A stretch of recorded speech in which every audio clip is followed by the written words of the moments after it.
बे तब टिकटॉक कहाँ था? इस महामारी का नाम था स्पेनिश फ्लू।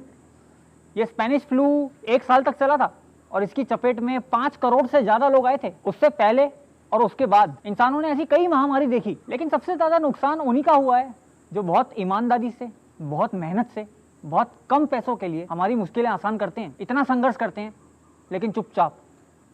लाखों में एक मोती, इसकी मूंछ मोटी, दिल है करोड़ों की। बैठ जाइए, सबको मदद करने का मौका मिलेगा। शाबाश शाबाश। दीदी चाय सुन बे बबलैंडी के। हाँ बेटा बहुत हो गया, इंट्रो है गजल नहीं, चल बे बंद कर, क्या कर। हमारे सर पर छत है, सीलिंग पर एसी है, पंखा है, फ्रिज में ठंडा पानी है, वो अवन में घूमती हुई प्लेट में गरम गरम खाना है। इसका मतलब ये नहीं है कि पूरी दुनिया मजे में है। एक मिडिल क्लास आदमी अपनी पूरी जिंदगी किस्तों में निकाल देता है, घर से लेकर वॉशिंग मशीन तक सब कुछ किस्तों पे खरीदता है। लॉकडाउन के बाद ना जाने कितनी नौकरियां गई। मैंने एक ऐसे ही कपल से बात करी।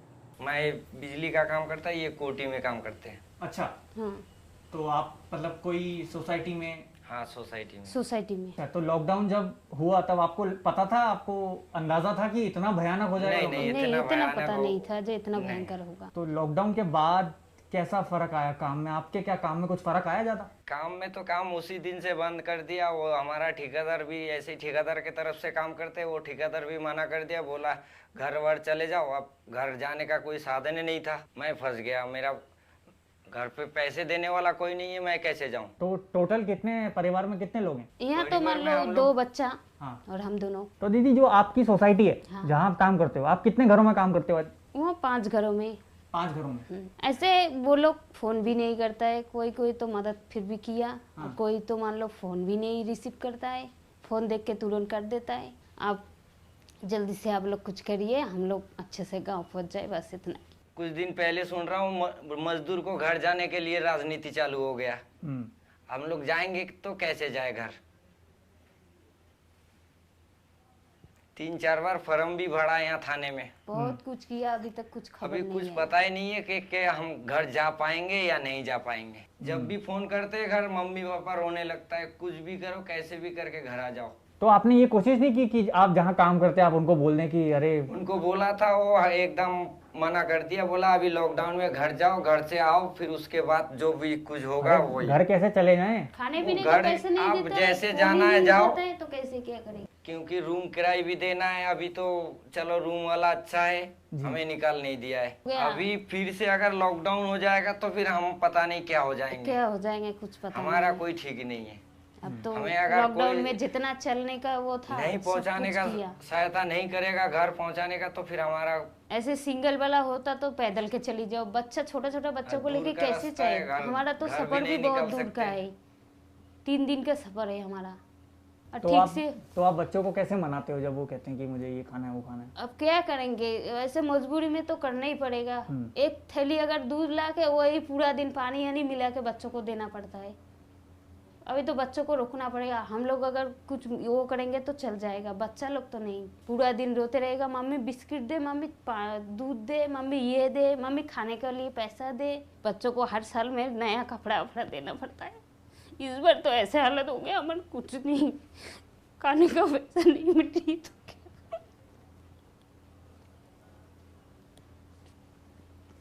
क्या करेंगे इस बार? चलो भगवान का दुआ करेंगे जल्दी जल्दी ये बीमारी खत्म हो जाए और हम लोग आराम से घर पहुंच जाए, बस इतना ही दुआ है। आप लोग कुछ हेल्प करो।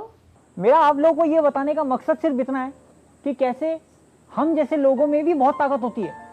हमारे आसपास जितने भी लोग हैं, जैसे अखबार वाले, इस्त्री वाले, सब्जी वाले, दूध वाले, बर्तन मांजने वाली दीदी, सबकी कम से कम हफ्ते में 1 बार तो फोन करके खबर पूछ लें। अब अगली फसल है, नेक्स्ट मक्का बो रहे हैं, ज्वार बो रहे हैं, बिना दवाई के चल नहीं रही हैं। अब दवाई के प्राइस बहुत महंगे हैं, अब उसको लाएं कहाँ से? जब तक अनाज उसका नहीं बिकेगा किसान का, तो लाएगा कहाँ से? तो अभी ये बीच में ओले पड़े थे, बारिश हुई थी, यस, तो क्या उसमें बहुत नुकसान हुआ है। दोबारा से सब जो बोया है वो सब खत्म, जुतवाना पड़ेगा खेत में, और दोबारा से बीज लाना है, खाद लाना है। तो ऐसी ऐसी ऐसी स्थिति में कोई साथ दे रहा है आपका? नहीं, कहीं मार्केट बाजार कहीं कुछ लेने जाते हैं तो फिर पुलिस वाले आके रोक लेते हैं। टीवी पे अब किसानों की चर्चा होने लगी है, हाँ, लेकिन आपको लग रहा है ना कि ये सिर्फ चर्चा ही है? हमें तो यही लग रहा है, जब कोई हेल्प नहीं मिल रही किसी चीज़ की भी, क्योंकि एसी वाले कमरे में बैठ के कोई चर्चा करता है तो वो वहीं तक रह वो जाती वहीं है। तक रह जाती है। भाई किसान तो बाहर है ना, वो तो धूप झेल रहा है, गर्मी झेल रहा है। अब एसी वाले क्या जाने उसको कितनी गर्मी लग रही है। सबसे ज़्यादा पीड़ित जो है किसान ही है, क्योंकि भाई किसान ज़्यादा अंदर ऊपर तक तो जाता नहीं, वो ज़्यादा से ज़्यादा जाएगा बस अपने मार्केट, जहाँ अपनी उसकी सोसाइटी है, तहसील है, वहाँ तक जाएगा। जो मजदूरी है वो तक नहीं निकल पाती है, मिल नहीं पाती है उसकी। इतनी मेहनत किसान करता है और इतनी मेहनत अगर सब करें तो हमारा देश तो बहुत ऊपर जाएगा। दिमाग में सोचना यही चाहिए कि भाई अगले आदमी को प्रॉब्लम है तो उसकी कोई भी प्रॉब्लम है तो उसको थोड़ा बहुत, भाई सारी सॉल्व नहीं कर सकते तो थोड़ी सी तो कर सकते हैं। आप ही तो बता रहे थे इधर जियो का टावर लगा है। अब जियो का टावर लगा है तो टावर किस लिए होता है? फोन मिलाने के लिए होता है, हाँ, बस इंटरनेट के लिए होता है। फोन करके खबर पूछो हाँ। कि कैसा चल रहा है, क्या कोई दिक्कत है, कुछ है तो बताओ हमें। हाँ, बस बस सब अपने में लगे हैं, अपने जीवन में, किसी को कोई परवाह नहीं है। कोई परवाह नहीं, यही सिस्टम। आजकल इंटरनेट एक ऐसी जगह बन चुकी है जहाँ पे नफरत बहुत आसानी से दिख जाती है। हम लोग एक दूसरे को दुख पहुंचाने से पहले एक बार भी नहीं सोचते। अभी ये कुछ दिनों से हम लोग सुन ही रहे हैं और बोल भी रहे हैं, छक्का हिजड़ा, यूं कर रहे हैं ना। देखते हैं इंटरनेट पे और रियल लाइफ में जिनको इतनी गालियां पड़ रही है, लॉकडाउन में उन पे क्या बीत रही है। अब लॉकडाउन है तो हमारे पास राशन की दिक्कत है। दिल्ली सरकार की योजना है कि आपको सरकारी स्कूल में जाइए, आपको खाना मिलेगा। तो मैं अगर इस लिहाज में सरकारी स्कूल की जाके लाइन में लगती हूँ तो सबकी नजरें मेरी तरफ होती है और सब ये देखते हैं, अरे हिजड़े भी लाइन में लगे हुए हैं, तुम्हें क्या जरूरत है लाइन में लगने की। सबका व्यवहार, सबका नजरिया, सबकी सोच एक अलग सी हो जाती है और सब दूर दूर हटके खड़े होने लगते हैं, जबकि वो तो खाने की लाइन है। अगर भूख आपको लगती है तो भूख मुझे भी लगती है। क्योंकि आज तक बॉलीवुड में ट्रांसजेंडर कम्युनिटी को अजीब ही एक थोड़ा मजाक के तौर पे दिखाया जाता है, ट्रांसजेंडर को सीरियसली नहीं दिखाया जाता है। ये बदलाव उनकी सोच से आएगा कि शायद उनकी सोच ऐसी है कि हम अगर हैं तो हम एक कार्टून है, तो हमें कार्टून के दौर पे वो दिखाते हैं, मजाक के दौर पे वो दिखाते हैं, कभी सीरियसली नहीं दिखाते कि ट्रांस हैं तो होने दो, कोई बात नहीं। अभी तक जो मदद आई है वो हमें अलग अलग एनजीओ सेक्टर से आई है।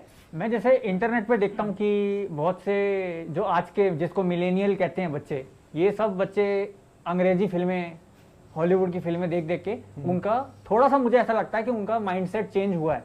लड़के लड़कियां कॉलेजों में उनको प्रपोजल मिलता है बनाने के लिए, अगर उनको ट्रांस का मिल गया तो वो हमारे पास आते हैं कि हमें आपकी स्टोरी आगे तक पहुंचानी है, आप कैसी लाइफ जीते हो, आप क्या क्या फेस करते हो।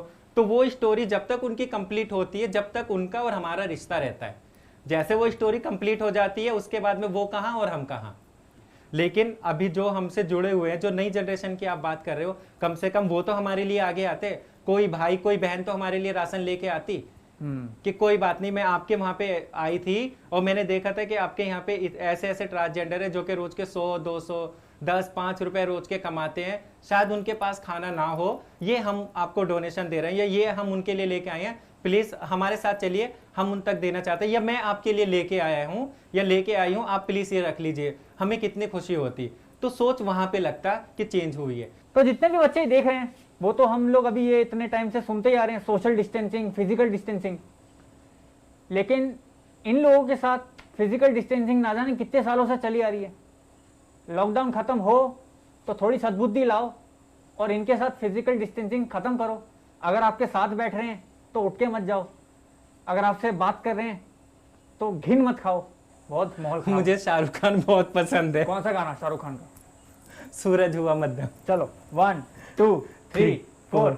सूरज हुआ मध्यम, चांद ढलने लगा, आसमां ये हाय क्यों पिघलने लगा, मैं ठहरा रही जमीन चलने लगी। तक तक तक तक तक। ये जो हमारे अगले मेहमान हैं, इनकी वजह से हमारे शरीर में कैल्शियम की कमी बिल्कुल नहीं आती। बनारस जाना चाहते थे अपने बीवी के पास, अपने परिवार के पास, लेकिन लॉकडाउन के चलते गांव क्यों जाना चाहते हैं आप लोग? इतने सारे लोग मैं देख रहा हूँ बाहर, सब लोग गांव जाना चाहते हैं, क्यों जाना चाहते हैं?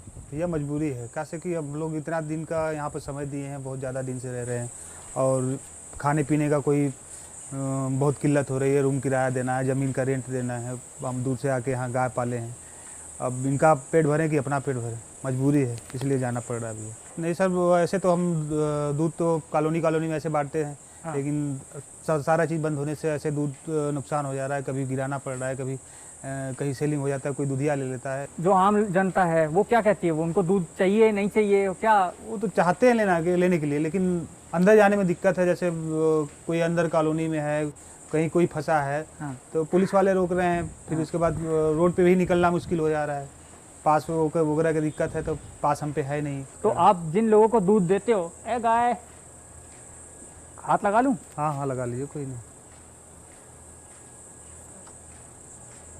वो सांस ले रही है बहुत गहरी।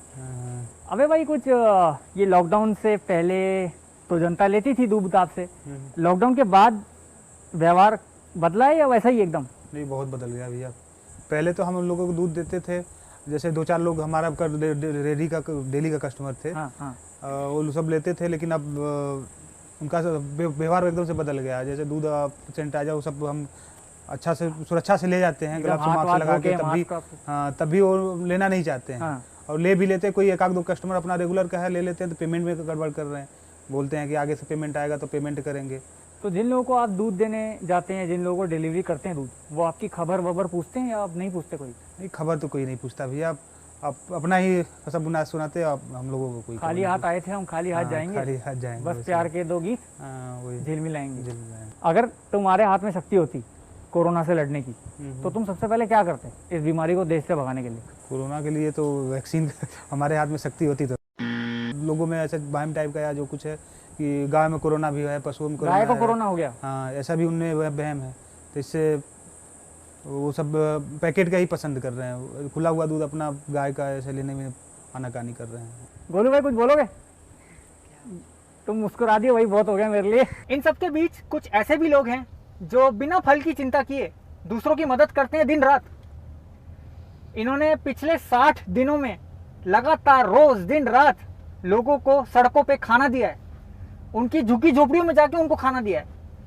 मेरे साथ हैं हरतीरथ। तो बेसिकली पिछले 60 दिनों से, जब से जनता कर्फ्यू अनाउंस हुआ, हम तब से लोगों को खाना पहुंचा रहे हैं। हमने देखा कि हर कोई पैसा मांग रहा है, तो हम कुछ डिफरेंट करते हैं, हम लोगों से रोटियां मांगेंगे। हर कोई अपने लिए 4 रोटी घर पे बना ही रहे, तो अगर वो 10 रोटी एक्स्ट्रा भी बनाएगा तो वो इजीली कर सकते हैं। तो हर परिवार से हम 10-10 रोटी उठाते हैं। हमने शुरू किया था ये 100 परिवारों से। आज हमारे साथ 1500 परिवार हैं, जो कि कुल मिला के हमें 15,000 रोटियाँ शाम तक देते हैं। तो ये रोटियाँ हम खुद उनके घर से इकट्ठी करके हम शाम को झुग्गी झोपड़ी में जाके देते हैं, जहाँ पे खाना नहीं पहुँच रहा। फिर ये तो है जो हम झुग्गियों में खाना देते हैं। कई लोग अपने घर वापस जा रहे हैं, कई वेस्ट बंगाल जा रहे हैं 1600 किलोमीटर चल के, कई लोग पंजाब से मानेसर तक जा रहे हैं, अलग अलग जगहों पे लोग अपने घर जा रहे हैं। एंड हमने 42,000 किलोज फ्रूट्स भी बांटा है। एंड डिफरेंट हम रोज़ मील्स अपनी चेंज करते हैं। तो एक दिन राजमा चावल, एक दिन छोले चावल। जो हम मीडिया में देख रहे हैं, it's not even 1% to be honest. तो जैसे हम रात को 12 बजे KMP एक्सप्रेसवे पे थे, तो कई लोग यूपी की खोसी बॉर्डर पे जा रहे थे। तो सूटकेस में था जो हम एयरपोर्ट में ड्रैग करके लेके जाते हैं, उसी सूटकेस के ऊपर एक बच्चा लटका हुआ है, क्योंकि वो थक गया है काफ़ी। ना उसको पानी मिला 4 दिन से, ना उसको खाना मिला। 9 महीने की प्रेग्नेंट लेडी, ना उसके पास दूध है, ना उसके पास पानी है, ना उसके पास खाना है। आपको कोई दूर जाने की ज़रूरत भी नहीं है, अपने घर के आसपास ही देख लीजिए, आपको बहुत डेली वेज वर्कर्स जो दिहाड़ी पे काम करते हैं वो मिल जाएंगे। तो अगर हम इन्हीं का पेट भर दें, तो we can easily win the battle over corona. वैसे तो मैं ये सब करता नहीं, लेकिन अगर समझ आया तो इस वीडियो पे 5 मिलियन लाइक कर देना और शेयर जरूर करना, क्योंकि जितने शेयर करोगे उतने व्यूज मिलेंगे। और इस वीडियो का जितना भी पैसा है वो मैं अलग अलग जगह, वेरीफाइड जगहों पे डोनेट कर दूंगा। अब तुम्हारे हाथ में है भाई, तुम्हें लड़ाई देखनी है लड़ाई देख लो। वैसे सड़कों पे भी लड़ाई चल रही है, पेट भरने की लड़ाई, जिंदा रहने की लड़ाई और अपने घर पहुंचने की लड़ाई। बैठ जाइए, सबको मदद करने का मौका मिलेगा। शाबाश शाबाश। एनर्जी चाय सुन भाई बॉकलैंडी के। बेटा बहुत हो गया, इंट्रो है, गजल नहीं। चल बे बंद कर, क्या कर।